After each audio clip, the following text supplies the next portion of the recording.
What if I told you that the biggest scientific breakthroughs of our time sound like science fiction? That scientists are not just reading the laws of physics, they're rewriting them.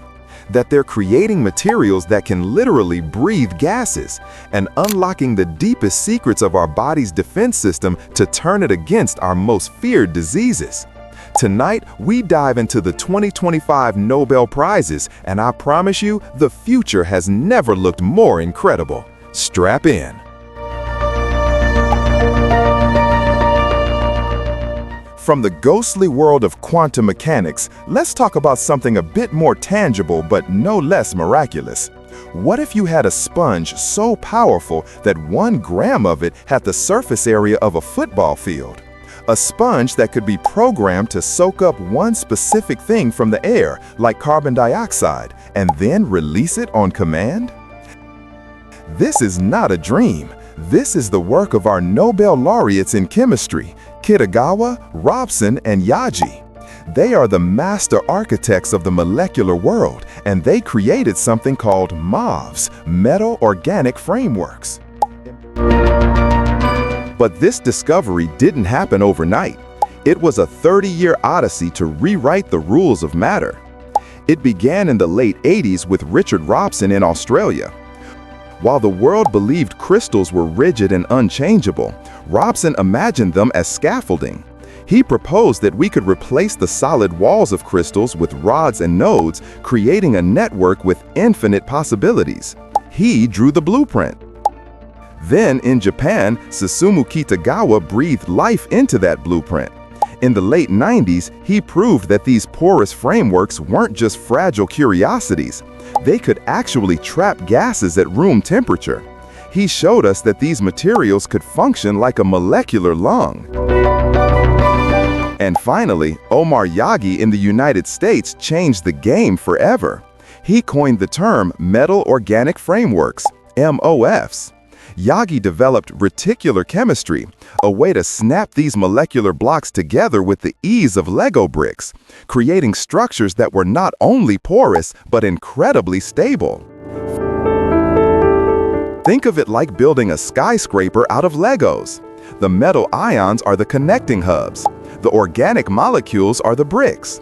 By swapping out the bricks, we can design specific rooms for specific guests. It is essentially a custom-built hotel for molecules. The inspiration comes from the diamond, nature's hardest structure. But unlike a diamond, MOFs saw up to 90% empty space. That emptiness is their superpower. So, how do we use this superpower? Clean energy storage. Storing massive amounts of hydrogen or natural gas safely, making clean energy portable. Carbon capture. Capturing carbon directly from emissions, giving us a real shield against climate change.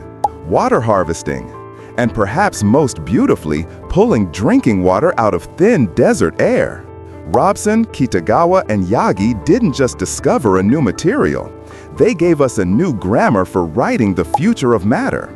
They handed us the molecular sponges that might just save our planet. Let's start with a puzzle. Imagine you throw a tennis ball at a solid brick wall. Right, it bounces back. But what if I told you that in the weird and wonderful world of the super small, the quantum world, that ball has a chance of just appearing on the other side, as if it found a secret tunnel? This isn't magic. It's called the quantum tunneling effect, and for decades we've only seen it with tiny particles like electrons. But this year's Nobel laureates in physics, John Clark, Michel Devore, and John Martinez, did the impossible. They made this happen with an object you could actually see and hold, an object the size of a fingernail. So, how did they do it, and why does it matter? Think of it like this. In our normal world, you need a certain amount of energy to get over a hill. In the quantum world, at incredibly cold temperatures near absolute zero, particles can behave more like waves. And waves don't always need to go over a hill, they can just fade through it. The genius of our laureates was to build a tiny, perfect electrical circuit and cool it down to a fraction of a degree above absolute zero. In this state, the electrical energy didn't behave like a smooth flow. It behaved in discrete, chunk-like steps. This is quantization of energy. And under these perfect conditions, they witnessed a macroscopic object, their tiny circuit, tunnel through an energy barrier. It's like the entire circuit ghosted through a wall. Why should you care? Because this is the foundation of the next technological revolution, quantum computing. While our current computers use bits, zeros and ones, a quantum computer uses qubits. A qubit can be a 0, a 1, or both at the same time thanks to a property called superposition. This both-at-once property allows quantum computers to solve problems in minutes that would take today's supercomputers thousands of years. We're talking about designing new life-saving drugs, creating unbreakable encryption, and solving climate change by modeling complex molecules. The race is on. Google, IBM, and China are all pushing the boundaries, with qubit counts skyrocketing. The world of what if is becoming the world of what is, and it all started with a ball tunneling through a wall.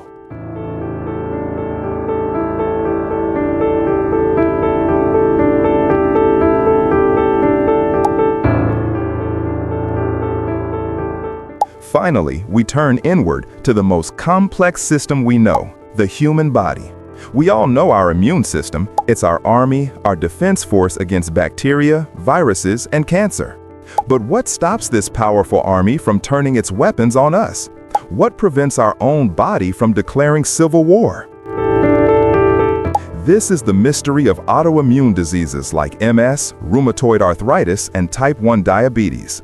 And this year, our Nobel laureates in physiology or medicine, Marie Brichot, Frez Ramsdell, and Shimon Sakaguchi, found the answer. They discovered the Peacekeepers inside us. Shimon Sakaguchi discovered these Peacekeepers decades ago. He called them regulatory T cells, or T-regs. Think of them as the wise generals or the diplomatic negotiators of your immune system. Their job isn't to attack, it's to calm down the other immune cells. They send out chemical signals that say, "Stand down, soldier. This is not the enemy. This is one of us." But Brichot and Ramsdell uncovered another layer of this brilliant defense strategy. They found out how these peacekeepers can disarm the alarm bells of the immune system. These alarm bells are called dendritic cells. They're the scouts that shout, "Invader, here!" The T-regs can physically grab these scouts and silence them, preventing the alarm from ever being raised in the first place. It's a brilliant two-pronged strategy: calm the troops and disable the alarms. Why is this a game changer? For the first time, we can now develop therapies that don't just suppress the entire immune system with harsh drugs. We can now design treatments that educate it. We can boost the peacekeepers in people with autoimmune diseases or temporarily disable them in cancer patients to let their immune army attack the tumor with full force. They solved a mystery that has plagued medicine for a century. How does the body know the difference between self and non-self? The answer was inside us all along, an elegant system of checks and balances, of warriors and peacekeepers.